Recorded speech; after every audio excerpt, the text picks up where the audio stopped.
अगर नहीं लेना है तो उसको भी एक डेट अनाउंस करके आप बता दीजिए। लेकिन आप विद्यार्थियों को कहीं ना कहीं फंसाए हुए हैं, ना ही वो लोग जाके कहीं पे अपना मांग कर सकते हैं, क्योंकि उनको भी डर रहता है कि अगर हम लोग मांग करने जाएंगे तो पढ़ेगा कौन। तो अभ्यर्थियों को लेकर कहीं ना कहीं सोचिए। और बीपीएससी की खास करके जो शिक्षक बहाली की परीक्षा है उसको जल्द से जल्द कंडक्ट किया जाए, ताकि अभ्यर्थियों को जो एक मन में आशंका है कि प्रश्न है कि उनका जो परीक्षा है वो नहीं हो पा रही है, क्या कारण है क्या नहीं है।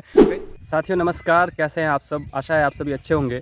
बहुत बहुत स्वागत है आप सभी का आपके अपने YouTube चैनल पे। अगर आप लोग चैनल पर नए होंगे तो चैनल को सब्सक्राइब कर लीजिएगा। आप सभी को मैं बता दूं कि बिहार शिक्षक बहाली की जो परीक्षा है उसमें जो इतना अटकलें लग रही है, अब इसको क्या समझा जाए, वो मैं इसलिए बोल रहा हूँ क्योंकि देखिए कि बीपीएससी टीआरई 3 की जो परीक्षा है उसकी जो पहली डेट अनाउंस की गई थी वो तो कब का जो है ख़त्म हो चुका। उसके बाद दूसरा अनाउंस किया गया, उसको भी हटा दिया गया। अब तीसरा अनाउंस किया गया, उसको भी हटा दिया गया है। अब बोला जा रहा है कि जुलाई के फर्स्ट वीक में उस एग्ज़ामिनेशन को लिया जाएगा। अब आप बताइए कि इस तरह की चीज़ें जो हो रही है सरकारों में, जब एकत्रित होती है सरकारें तो एक टीम का जब गठन होता है तब फिर इस पर बातें क्यों नहीं की जाती है। काहे कि शिक्षा व्यवस्था को बदलने के लिए अगर आप शिक्षकों को ही नियुक्त नहीं कीजिएगा तब कैसे आप लोग उम्मीद करते हैं कि शिक्षा व्यवस्था बदल जाएगी। और मैं ये इसलिए बोल रहा हूँ क्योंकि अभी की जो व्यवस्थाएं हैं जो कि चल रही है हमारे पूरे देश में, ऐसा तो समझ में नहीं आ रहा है कि किस तरह से कामों को किया जा रहा है। काहे कि परीक्षार्थी जो हैं इतने दिनों से तैयारी कर रहे हैं और एक मन लगा के तैयारी कर रहे हैं, लेकिन उनको जो है लक्ष्य जो उनको मिलना चाहिए उसकी प्राप्ति नहीं हो पा रही है। काहे नहीं हो पा रही है? क्योंकि इसका सबसे बड़ा रीज़न है, अगर हमारी सरकार अपने विद्यार्थियों को लेकर अगर नहीं सोचेगी तो कहाँ से इन चीज़ों पे ध्यान दिया जाएगा। क्योंकि देखिए किसी भी, अगर हम बेसिक्स की अगर बात करें, किसी भी सरकार की अगर कोई भी योजनाएं होती है उसमें बेसिक्स की अगर बात करें तो सबसे पहले स्तर पर शिक्षा को ही रखा जाता है। लेकिन हमारे राज्य में एक ऐसी व्यवस्था बन चुकी है जिसको अगर हम लोग देखें तो उस पर शिक्षा पे कोई बात नहीं की जा रही है और शिक्षकों को लेकर कोई बात नहीं की जा रही है। तो सबसे बड़ी मुद्दा है कि शिक्षकों को लेकर आप लोग बात करिए। और जो परीक्षा लेने वाले हैं आप लोग, ये खास करके बीपीएससी टीआरई 3 की जो परीक्षा है, खैर उसको जो लेने वाले हैं तो उसको एक समय से लीजिए, क्योंकि विद्यार्थी जो हैं इतने दिनों से तैयारी कर रहे हैं और उनके मन में जो आशंकाएं हैं, उनके मन में जो प्रश्न उठ रही है वो उसको फुलफ़िल नहीं कर पा रहे हैं, क्योंकि वो खुद नहीं समझ पा रहे हैं कि एग्जैक्ट में हो क्या रहा है, अगर परीक्षा होगा भी कि नहीं होगा। एक फिक्स्ड डेट का भी अनाउंस नहीं हो पा रहा है बीपीएससी के द्वारा। तो कुछ ना कुछ अटकलें जो है वो चल रही है। खैर बहुत सारी बातें हैं इसमें, क्योंकि टीआरई 1 और टीआरई 2 का जो पेज सब फंस रहा है, बहुत सारी बातें उसमें समझ में आया है, बहुत सारी बातें जानकारियाँ में आया है। और ऐसा अभी देखने को मिल रही है कि जो भी सीटेट वाले सब थे, यानी कि जिनको सीटेट में भी जो लोग क्वालिफाई नहीं किए थे, वो अभ्यर्थी सब भी अभी जॉब कर रहे थे शिक्षकों के पद पर। तो उस घेरा में अभी हाईकोर्ट उसको प्रश्न कर रही है बीपीएससी को। तो कहीं ना कहीं अभी उसी अटकलों में फंसी हुई है बीपीएससी। तो कैसे नया एग्ज़ाम को कंडक्ट कर पाएगी, तो ये सब भी कारण है। लेकिन आपको अगर टीआरई 3 लेना ही है, अगर नहीं लेना है तो उसको भी एक डेट अनाउंस करके आप बता दीजिए। लेकिन आप विद्यार्थियों को कहीं ना कहीं फंसाए हुए हैं, ना ही वो लोग जाके कहीं पे अपना मांग कर सकते हैं, क्योंकि उनको भी डर रहता है कि अगर हम लोग मांग करने जाएंगे तो पढ़ेगा कौन। तो आप लोग इस तरह से फंसाए हुए हैं, क्योंकि टीआरई 3 और टीआरई 4 को भी आपका भी अनाउंस आप लोगों ने कर दिया है कि अगस्त में ही टीआरई 4 को भी लिया जाएगा।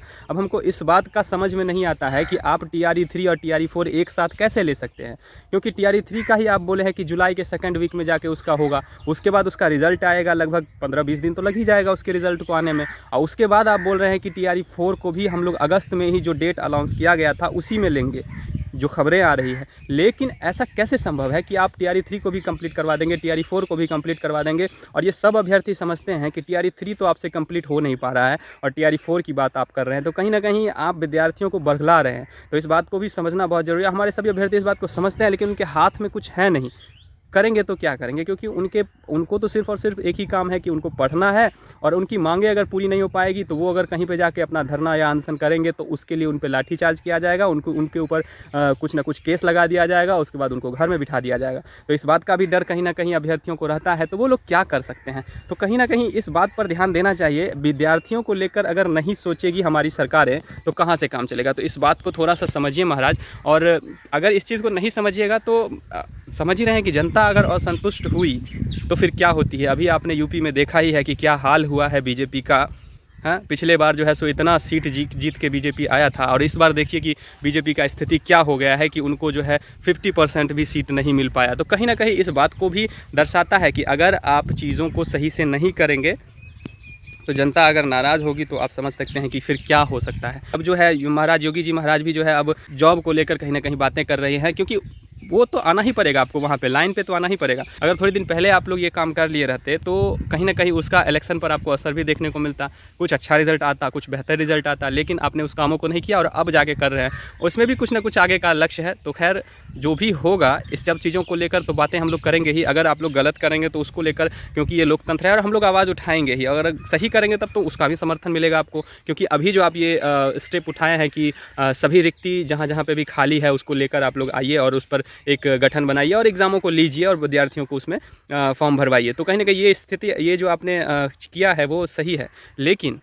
इसको थोड़ा पहले करना चाहिए था, तो इसका असर आपको देखने को मिलता। खैर जो भी आप लोग कर रहे हैं ठीक है, लेकिन अभ्यर्थियों को लेकर कहीं ना कहीं सोचिए। और बीपीएससी की खास करके जो शिक्षक बहाली की परीक्षा है उसको जल्द से जल्द कंडक्ट किया जाए, ताकि अभ्यर्थियों को जो एक मन में आशंका है कि प्रश्न है कि उनका जो परीक्षा है वो नहीं हो पा रही है, क्या कारण है क्या नहीं है।